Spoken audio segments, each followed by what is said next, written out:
Welcome back, everybody, to this episode of Maximum Octane. We are still broadcasting from Grapevine, Texas at our annual super conference at the Gaylord. And this place is so big, I can't even. And I have to tell you, I love like that atrium and looking up at the sky and feel like I'm in the Venetian and then Vegas and in Italy. Have you been to any other Gaylords? No, I have not. They're all like that. Really? I'm not. Apparently the one in Nashville is even bigger. Yeah, the one in Nashville is the only other one. I did see that one from the outside when I went to the Grand Ole Opry, and it looked like a city, like a city.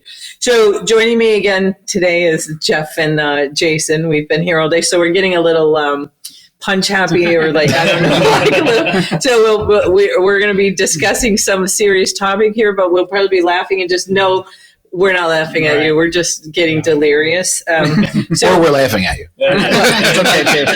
We usually, when we're laughing at Geoff. Yeah, that's usually. Just know we start laughing. It's probably something Geoff did. So joining us are John and Jackson Blanton, and you are in Barebones Auto Repair in Danton and Krum, Texas. So you have more than two one. Stores. Okay, two stores. So how far is that from here? Denton's about 15 miles from here, and then Krum's about another 20 minutes north. Wow, okay, close. So how long have you had two locations? Since September 21, we opened up our second location. And how long did you have just the first one? I started out in my garage. So I opened it in 2011, worked there for about 6 months and grew very quickly. And then I moved into a little shop called My Bay where they rent bays. I would go there anytime I had to do a transmission or something that I couldn't do in my garage. That's awesome. And so I took over half the rent there and all the utilities, and I paid that for them. And then I outgrew that little place, and we moved to a shop that we're at now in 2014. Wow. And now I employ 15 people and have two shops. So wow. That's an amazing trajectory. Yeah. It works. It's a lot of work. I mean, I would work. People see me now and they think, oh, it must be nice and all that stuff. And like, it is now. I was like, but you didn't see for the first 6 years, I was working 18, 20 hours a day, missing my kids' baseball games, dance recitals, and just 7 days a week, no vacation, no time off. You couldn't get sick, because nobody else was there. And so, like I said, it's a lot of work. You have to put in the work. You became successful overnight after 10 years. Yeah. I remember coming home from school, and I'd walk in and there'd be some like random lady sitting on our couch waiting for a car to be done. And stuff like watching Judge Judy. Are you serious? Yeah. That's the way to make your waiting room feel like home. Yeah, exactly. Oh my gosh, that's awesome. That is the best thing ever. You do what you got to do, right? Exactly. That's I incredible. love Judge Judy. I just kept out enough to meet my bills, and everything else I made went straight back into the business and just expanded. I paid cash for all my equipment. I didn't take out a loan for anything, and just built it up. So what was the turning point? How did you get from, because honestly, you went from like working 20 hours a day and not having a second to right. Well, my turning point is basically we did well. There were, of course, when you're starting out, you don't have a lot of things like it didn't have liability insurance. Don't tell anybody. It didn't have health insurance. A lot of things. I did my own payroll. So cut that cost out. But as we started hiring employees and growing, those expenses started adding up and things, and we just I reluctantly would increase my labor rate, but even still, when I came on with ATI, I was still under like $80 an hour. Oof. And when I came on with ATI, and we did okay. I mean, we were working, but like I said, we didn't have health insurance. We didn't have, I was paying for liability insurance, but it was still strings budget, And then in 2019, Jackson developed what's called restrictive cardiomyopathy. He was 12 years old, and he got a pacemaker. Spent 9 days in the hospital doing test after test after test, and they took him a while to figure it out, but then they finally decided, we need to put a pacemaker in this kid. And they were going to go straight to heart transplant at first, and they decided to back off that after the 9 days, which was a good thing because he was with his pacemaker for 4 years. And by the end, he was 100% dependent on his pacemaker. And so you didn't have any health issues, and then all of a sudden one day you just... Yeah, I mean, so I was in sixth grade at the time, and I was literally just walking down the hall, and then all of a sudden, I got faint, I got dizzy, my vision started to close in. They took me to the nurse's office, and they called the ambulance, and they sent me down to Fort Worth. And like Dad said, we got to the emergency room, and they said, we're not sure exactly what happened, but you're probably going to need a heart transplant. But we're going to do some tests and stuff first. And so then they did tests and realized it wasn't as bad, but they still said this heart transplant is inevitable. But I had a pacemaker and for 3 years, which was basically just buying time. And the good thing about that was it gave him time to grow. So by the time the reason it finally came to culmination of needing a heart was because his old heart wasn't pumping enough blood to his kidneys and liver. So they were starting to fail. So they said, okay, it's time to get the heart. So we got on the heart transplant list. And normally when you get on a list, you're in the hospital and you spend maybe 2, 3, maybe 4 months in the hospital. They said 3 weeks to 4 months. Yeah, and they were taking bets on when he would get a heart. Nurses were all saying. So you would just have to stay in the hospital that entire time? Yeah. To be on A1 list, fastest list, you have to be in the hospital with constant drip medication. Yeah, so they were taking bets on when he would get a heart. Some nurses were saying a month, some were saying 6 weeks. And this kid, first day, he goes 6 hours. And they all laughed at him and stuff. And I'm not lying. 6 hours later, they came and said, we got a heart for you. No way. Oh, my God.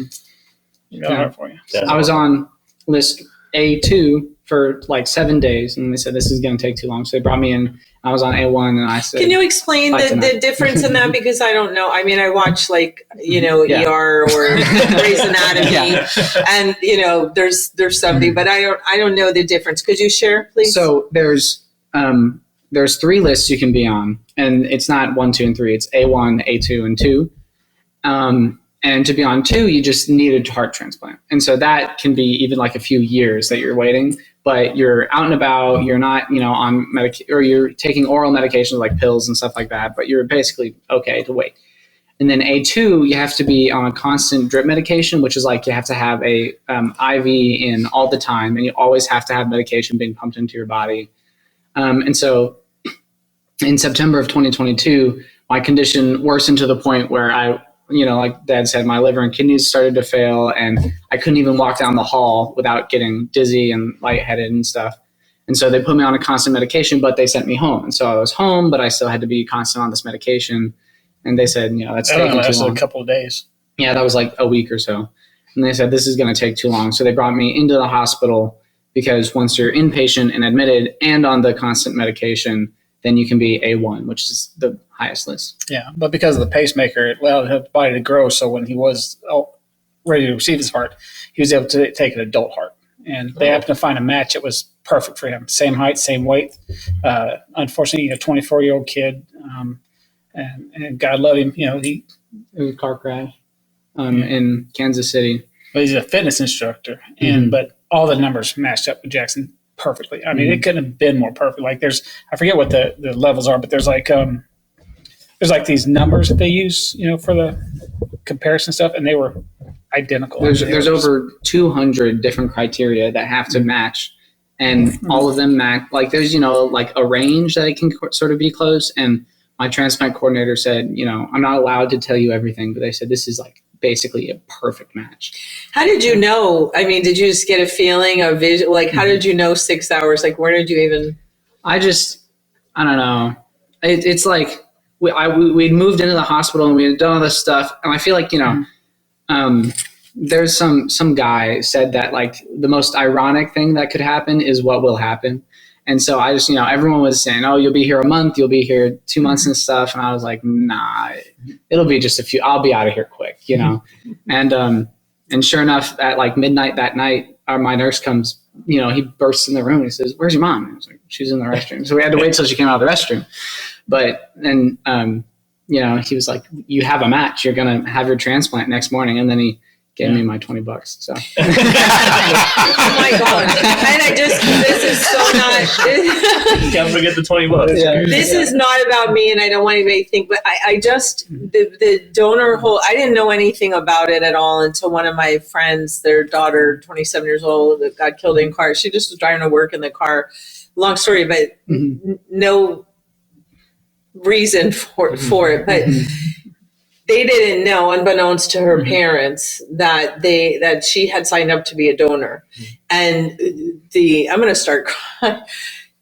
The people that she was able to save, and just different things, and give them sight, and have a liver and a heart, and it was just so incredible, the gift of that. And and every year they meet with all of the parents who lost children that donated organs, and they remember their names, and I have little cards with names that every year I do something in their name because they don't want their children to be forgotten. But, and I don't mean to go down a different way, but what an incredible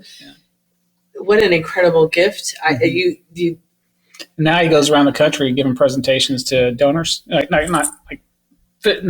money donors, not organ donors, but the money donors. So he gives presentations and stuff to get people to give money and stuff like that. Yeah, different hospitals and different companies that do medical research and stuff. They like to have patient speakers, and so I go and I share my story in like San Diego or Austin. So you're giving back and you're helping others on how because you're just a wonderful young man. I can't. You never know that something because when people sometimes are whatever they have a sullenness to them or a you can tell. I mean, you're just wonderful.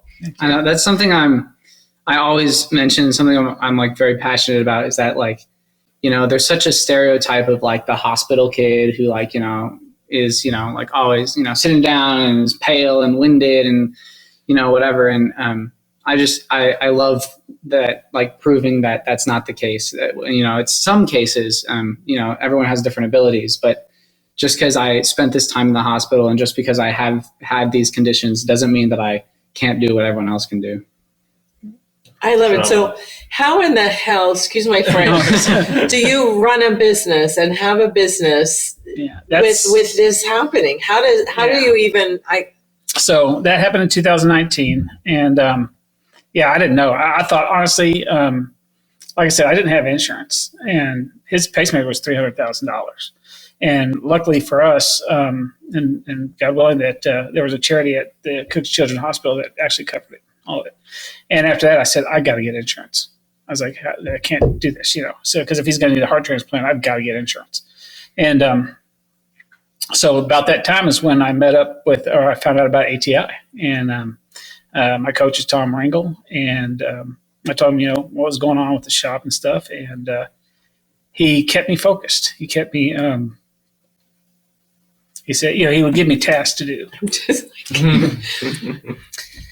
So anyway, like I say, every week talk to Tom, and he would just, encourage me and give me direction, and we'd talk about things. And like I said, now we're doing, we have 2 shops, and we're doing $3 million a year in revenue, and it's hopefully going to get a 3rd shop going up pretty soon. But so I thank God for ATI and Tom. Just. Tom's a great guy. That's one of the things we talked about on an episode earlier that people don't realize that if you don't have a business coach, you need to have one. Obviously, we'd love you to be with us, but somebody to shoulder the weather the storm with you and be your partner and help you keep focused and has your back. Because you guys got the portal with all the numbers and stuff in it, and Tom was able to. I didn't want to look at it. I didn't care about it. I just wanted to, let's make this work. And Tom would look at the numbers and he'd say, okay, you need to focus on this. Okay, you need to talk to your guys about this. You need to do this. Let's get them training on this. And he would actually, I don't know that I've actually set anybody up on training yet because Tom always does it for me. And so I don't know how to do it because all that time when we were dealing with this, he had, Jackson finally had his transplant about 1.5 years ago. And so, like I said, it's kind of calmed down a little bit since then, but now he's on immunosuppressants, and there's some other issues, but at least we don't have to worry about him just up and dying, So, but there are other issues. Well, that's good. Well, as a mechanic, when he was 100% dependent on his pacemaker, as a mechanic, I'm thinking, if that thing fails, right, what could go wrong? Battery down. I mean, I'm seeing how electronics fail all the time. Yeah. I'm thinking of computers and cars and that. I'm thinking, this thing's going to fail, so I'm just losing my mind every day. It's just like, good God. But anyway, so like I said, but Tom kept me on track and he would show me my numbers and tell me what I need to do. And it works. So you got to do the program, got to listen to your coach. I think that really brings up a good point though, right? Mm-hmm. There's always something else in life that's always going on, right? There's never a time in life where you're just going to have one thing is the only thing that's on your mind. Probably not as severe as exactly, right? But even just running a shop, right? When it doesn't matter if it's a shop, any kind of business, you still have other outside forces that you have to deal with, whether it's family, friends, whatever. Right. And this is where a coach or anybody like that is really going to come into play, is because you have somebody that can help you focus on that aspect and help take that load off. That way you can focus on other items. And when it comes to the shop, even if we really dissect some of the actual metrics in the shop and your business, it's the same thing. Right. You have to have someone that's looking at the big picture, helping you see the big picture, Right. but also toning into those single directives that we need to work on. We not only survived, we grew, because of guidance and stuff. And even through COVID, we were only down 3% during COVID. So it was nothing, and the overall picture. And then after that, we're just growing now. And honestly, I don't see any stop. My goal is to hit within the next 3 to 5 years, I want to be at $5 to $7 million a year in sales. So that's what I'm pushing for. Let's talk about health insurance for a moment, because there's a lot of, when you're an entrepreneur and you're starting a business, you have to cut costs wherever you are. And when people are healthy and there isn't anything that right now is going to happen, you're not in a hurricane alley or whatever. That's one of the things that's easy for people to say, I can put this aside for now, and then when I get more money. And so you had a wake-up call that was like, you better get that insurance right now, right? Yeah. And that's one of the things that honestly, it was a hard choice to think about, because I'm sitting there thinking, okay, do I pay for this coaching, or do I try to pay for health insurance? Or could I do both? And, I did some research on ATI and things like that. And I thought, you know what? I think if I invest this money into this coaching, it's going to pay off rewards later. And it did. What a great leap of faith, though. Yeah. I know there's data that backs up what we can do, but it's still a leap of faith. Yeah. So how involved are you? I know you're a student right now and you're involved in theater and all of that. Do you have any interest in the automotive business? So, being able to just watch my dad, like I said, I remember, people coming and sitting on our couch while he was out in the garage working and stuff, and seeing each step of the process. And the whole time, while I was growing up, I would be hanging around the shop. I'd be, sitting behind the desk. And, if we had to go in on a weekend, Dad would open up, some spreadsheet or something and be like, so look, this is how much we sold in parts this week. And this is how much labor costs. And so this is how much the sale was total. And this is how much I'm making. And, if I change this number, then this number will change and stuff like that. Just talking me through stuff. And so now, he talks about, business and stuff, or I hear, him having conversations with other people, and it's just it just clicks for me. It's so much easier to understand, because I got to witness him, go step by step through this process to where it is now. And, even if I don't end up taking over the business, I will always have that financial intelligence, and knowing, that it's better to save up in case something happens than, buy something you don't really need, stuff like that. Yeah. One of the books, the Profit First book was one of the first books Tom told me to read. And that's been a godsend. I don't think I follow it exactly like it in the book, but I've gotten some really good things out of it. And so we've been able to put some money back. And so when we did hit, things that we needed, we had the money. So it's all been good. We expanded. We went, like I said, now we have our shop in Danton is 15,000 square feet. We have 13 lifts. 15,000? 15,000 square feet. Wow. I have 13 lifts and 8 flat bays. And then my shop in Krum is 5,000 square feet, and it has 6 lifts. So it's a long way from Judge Judy. Yeah. So let me ask you this. One of the things that always entrepreneurs, and when they start businesses, they do it for their family, because they want to provide a better life, usually for their family than they had. They want to have a legacy. They want to give their children choices and their family. And so sometimes it's very hard for younger people or children to understand, because when the person's not home, they don't care about, well, here's how I'm going to provide in 5 years from now and all. How did that affect you, watching that and your dad struggle? And kind of like what I was saying, it's just so I don't know. I only have my experience. I don't know what, to compare it to, but, it's because I feel like most kids, you're kind of saying, if their dad does is running a business or is doing something, and he starts talking about finance or, employees and stuff like that, and, just, oh, whatever, boring, blah, blah, blah. But I would actually, tune in and I'd pay attention.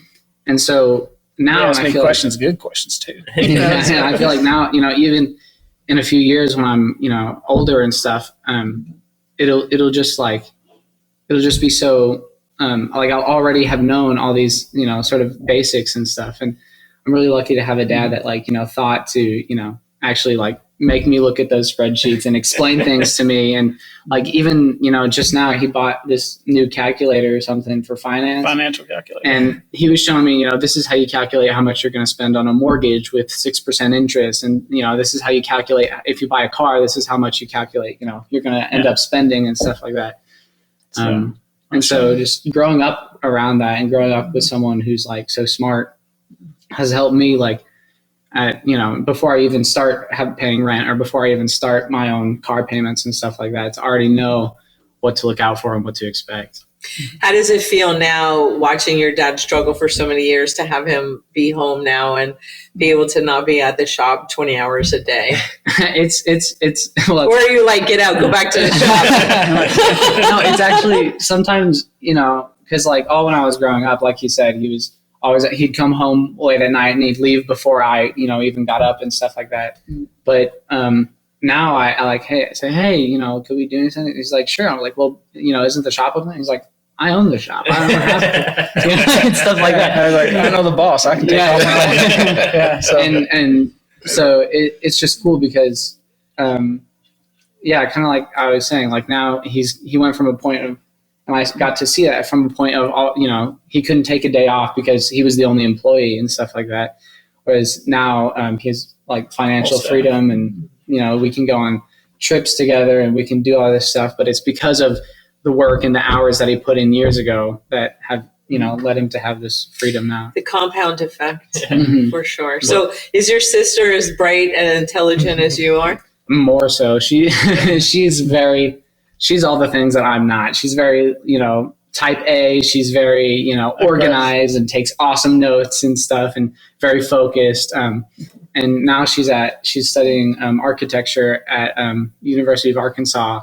And she's used it as an example in class and stuff. And she's taking physics for architecture and oh my gosh, she's crushing it. What did you feed them when they were growing up? Well, I think it really goes to one thing that I keep hearing from you, right, is you're part of the process. Mm-hmm. And I think a lot of business owners forget that. Yes, you're making so many sacrifices being a business owner, right, with your kids not being there. Mm-hmm. But even though you were doing that, you still involved your kids in one way or another.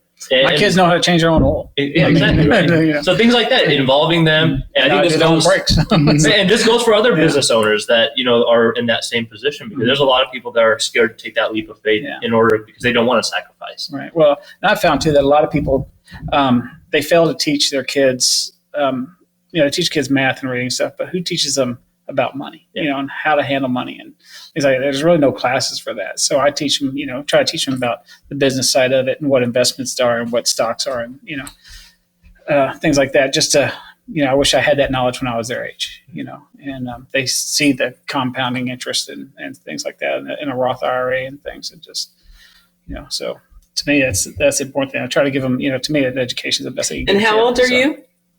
I'm 17. Did you know about Roth IRAs and compounding interest when you were 17? No, but my kids do. Your kids do, but did you? I couldn't agree more with what John's saying, is that they just, what school do they teach that in? As a matter of fact, it's worse today than it's ever been. Well, you don't even learn it. I took a lot of accounting classes in college. You don't learn. I mean, you learn about. They don't teach you life skills. They don't teach you. They don't teach you how to make anymore. Or wood shop. Well, it's gone. Right? I mean, auto shop's coming back though. Is it? Yeah, auto shop's coming back. That's a good thing. Yeah, it is a good thing. But this also goes to the point, yes, you're teaching your kids this stuff, right? Mm-hmm. But we can also do this for our workers, our employees. Mm-hmm. I mean, if we're teaching them these kind of items, I mean, this is how you build that stickiness. I've thought about that, and I was wondering if there's a program maybe ATI has to help mechanics understand their finances and stuff. Because honestly, I've got a couple guys that are great technicians, but they do not know how to handle money. So a lot of things that are members, and we're going to be rolling. I probably shouldn't even mention. We're just going to not talk about that right now. Okay. You can give them the Profit First books, because it does talk about that, and I think there's such real examples in there about the toothpaste and all of those things that might change their mind. But a lot of our shop owners buy Dave Ramsey's Peace University for their internal customers, their employees, and so they pay for them to go through. I talked to Dave Ramsey, their secretary, or whoever called me about that, and I was this close to doing it, But I was talking to some of the employees about it, and it's like you can lead a horse to water, but you can't make them drink, And so I don't know how far I want to get to their personal finances and things like that, because I don't know, what the legalities are. You can offer it though as an option of something that, hey, this is one of the benefits. We have sick days. We have this. We have vacation. We have IRA, because not everybody wants to contribute to an IRA or 401k. So you can have that as one of the benefits. The other thing that sometimes our shop owners do, they'll do like a lunch and learn, and they'll bring in somebody like their personal financial advisor to just talk about things in general. And then they'll pay for like a session for them to meet or that, because most people aren't very good stewards of their money. And our industry, I think, does a really poor job of Snap-on tool truck. setting them up, right? It's week to week. You snap on, you buy whatever giant toolbox you don't need yet, and it's only $5 a week. For the rest of your life. I've told every technician I brought in that did like GS and things like that, and you can cut this out if you want, but I tell them, don't buy toolbox off tool truck. I said, go to Harbor Freight, buy a cheap toolbox. I said, because the toolbox doesn't make you money, the tools didn't make you money. Right. And I said, so all you need, and my own toolboxes, I don't have one Snap-on or Craftsman tab. My all Craftsman and Harbor Freight. I got General. General. It's like General, yeah. Well, now you can buy them on Driven Advantage. Yeah, so you can. get some smoker deals. But yeah, so you can offer it, I think, just like you do any other benefit that they may or not take advantage of. There's shops that offer pet insurance now as one of the benefits. And so if you don't have a pet, you don't care. But if you have an interest in it, To Kim's point, if I could just add one thing, I think a lot of times when we look at benefits, we look at things, the simple stuff, the health insurance, the life insurance, the vacations, holidays, that kind of thing, lunches occasionally. And that's about as far as our benefits mind kind of goes.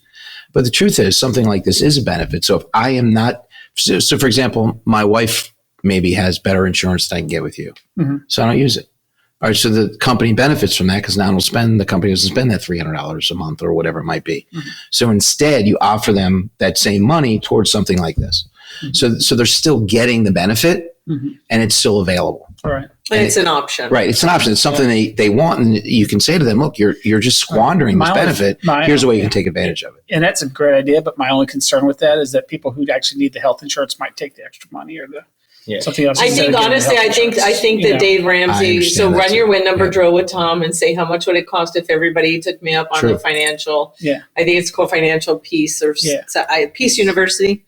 I can't think of it. I believe it's $100 and something dollars. I think when they were telling me it was going to be like $1,000 a month or something like that. No. I don't know what you maybe they were talking about getting certified to be a certified provider. They have it all over. Yeah, it's like to sign somebody up. It's like $100 and something dollars, and they do it online. They do it at their own pace. So.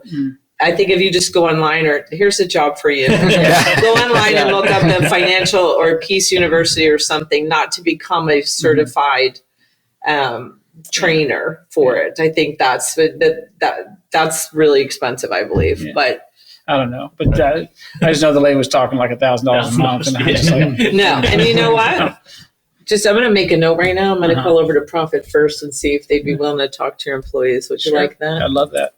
And I would say also to what Kim said earlier, one of my members actually did bring in a financial person that is their financial guy that they really, it was a young guy, is really dynamic. He thinks differently, right? He kind of, he can speak to that group because they got a lot of young people in there, and they were all the same way. We don't need this. We don't have to do that. And even the older guys, after they came in, I think he spent 2 sessions with them for once a week for 2 weeks or something like that. And after that, they all signed up. They all signed up. So just having that presence and hearing it from somebody else and someone who's, can relate. It's got to be the right person. I think they tried it in the past and it didn't work. Right. So it's finding the right person to make it work. But it's a possibility. We'll find you something. So where do you see yourself in 3 years from today? Man, I don't know. Definitely out of college for sure. I'm not like anything else, but like you mentioned a little earlier, I've been after I was diagnosed. Pretty much the only extracurricular I could then do was theater, and since then it's grown into really a passion for me. And I've been really, really grateful because fully realize that pursuing that in a career is not, very secure. It's not very, it's kind of lucky, right time, right place. But I've always had my dad, like, he's always like, well, my son's going to be an actor. He's like, I'm going to be able to like provide for you in your endeavors through that for as long as you I can keep insurance on him. So he's going to need insurance the rest of his life. So as long as I have that shop, I can put him down as a consultant or something, or maybe get some pictures if he's doing Broadway or whatever. I get pictures and say, he can do commercials for you, your social media, TikTok videos. Yeah, we'll find something for him, and I can keep him on my insurance. And so, absolutely. No, but the thing that you mentioned, right, is right time, right place, and whatnot, right? But it really does. I can already tell just the short time that I've met you is you're very well spoken. You've got a great energy, and I think that goes miles behind any kind of right place, right time. If you just put that effort in, just like how your dad put the effort in with the shop, it's the same thing. You're building something from the ground up. Yeah. So you're just doing it your own way. I think it's going to take you really far no matter he's what. pretty good too. You got when he was a freshman, got best actor in district, region, and state. Wow. As a freshman, he was beating out seniors and stuff. And then he got his sophomore year, he was having his heart transplant, so he didn't get to go to the state competition. And last year, unfortunately, his team didn't place in the districts, but he still won best actor. Wow. Even though his team didn't even place. It's like, it's I tell you, Yeah. So you're going to be on the Oscar acceptance stage when you're saying, I didn't even like acting, but then I had to get this hard and I couldn't do anything else and I couldn't play football. So I thought, let me try acting. But he's a pretty good baseball player before, and Yeah. that kind of had to go. And many talents. Oh, thanks. But yeah, I mean, even like stuff pursuing this sort of different career, I like look at it in a way that my dad taught me. Like I say, I'm going to have to maybe like live in an apartment in New York. And when I'm first starting out, when I'm, in the background, I'm going to not be able to have a fancy apartment. I'm going to have to, take the subway all the time and stuff like that. Get a roommate. Micro studio. Yeah, stuff like that. And because I saw like how my dad was able to start from very little and then slowly grow and slowly build, like I know that it's okay to start small and it's okay to start with very little. You are just filling my heart with, I am like holding back. Like I just want to start He said he was an actor. Just remember that. Holy gosh. And a very good one at that. You are amazing. But yeah, He is amazing. I'm not expecting to go and to immediately make it big because like my dad showed me, if you start small and grow little by little, then in 10 years and 15 years, then, if you put in the, like you were saying, if you put in the effort and you continue to just keep trying, then you'll get to where you want to go. It's a process. At the end of the day, everything's a process. Yeah. I have a question for you. Does he take after his mom or you? Well, me all the way. I hope your wife doesn't listen to this. I always jokingly say, that they get their brains from their mom because I still have mine. Oh my God, that's fantastic. That's my takeaway. I'm going to use that in the future. Oh, yeah. Oh my gosh.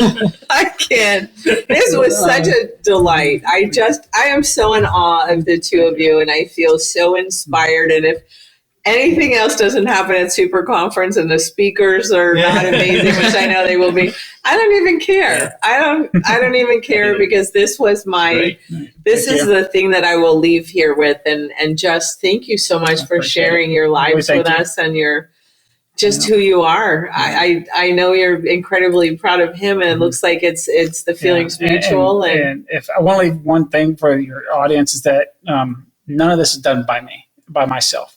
I did that. I may have started by myself, but it's taken a team to get to where I'm at. It's taken ATI. It's taken my crew. I got a great, staff, and without them, without ATI, this wouldn't have been possible. I think without ATI, I would have probably just tried to sell the business and moved on to get a job to have health insurance. But because of you guys and because of my staff, we were able to grow the way we did and accomplish our goals. Well, that's amazing. Jackson, final message for our viewers. Yeah, I mean, kind of like I think the whole thing we're talking about goes back to day by day, it's okay to start small because if you each day gets a little better and each day gets, you grow little by little and eventually. He just let you know, he set a record after his transplant, he was out of the hospital in 9 days, and that's a record for Dallas Jenkins. After my surgery, I got out in 9 days. So you got a heart in 6 hours, out in 9 days. So are you a little smidge competitive? He said when he went in, they told him, he asked him, he said, what's the shortest time anybody ever got out after a heart transplant? They said 10 days. He goes, I'm going to beat it. Yeah. He beat it. So. Yeah. That's awesome. And it was funny because on the 9th day, or like on the morning of the 9th day, they took one like lab or something, and they came back and they said, "Well, this lab number's a little whatever." I was like, "No," I was like, "You can't keep me here. I'm beaten." So it ended up being fine, but yeah. So yeah. Oh my gosh, Geoff. I guess my takeaway from all this is that after coaching for as many years as I have, it's a really good reminder to me of why we do this. That it's stories like yours and hearing not just the success, but how it's impacted your family, clearly your son, your crew, I'm sure out to your customers, the community. I mean, we take for granted sometimes the things that we talk about, and to hear how much it's impacted your lives, it's really nice to know. We don't get the feel-good stories. I guess that's what I'm getting at. Yeah. To get the feel-good stories and know that we're making an impact. I want to be able to leave this industry one day and know that I left a mark on it, and I know Tom has, clearly. Mm-hmm. And it's just great to see it, and I'm so happy for the both of you. I appreciate it. That's my takeaway. Jason? I think my biggest takeaway would just be, like you said, it's all a process. You got to take it one step at a time. But the biggest thing is just the way that you were able to, impart so much stuff on both of your kids, and, just being able to do that. I think for any business owner, and eventually when I have kids, I would want to do something similar to that. Mm-hmm. I think for me, I just want to be Jackson when I grow up. I'm quite a bit older, and I don't have it all together, so half as much as he does. So that's my new life goal. I want to be Jackson when I grow up. So there we go. Thank you so much for sharing yourselves. I can't even tell you what this did for me personally. Just amazing.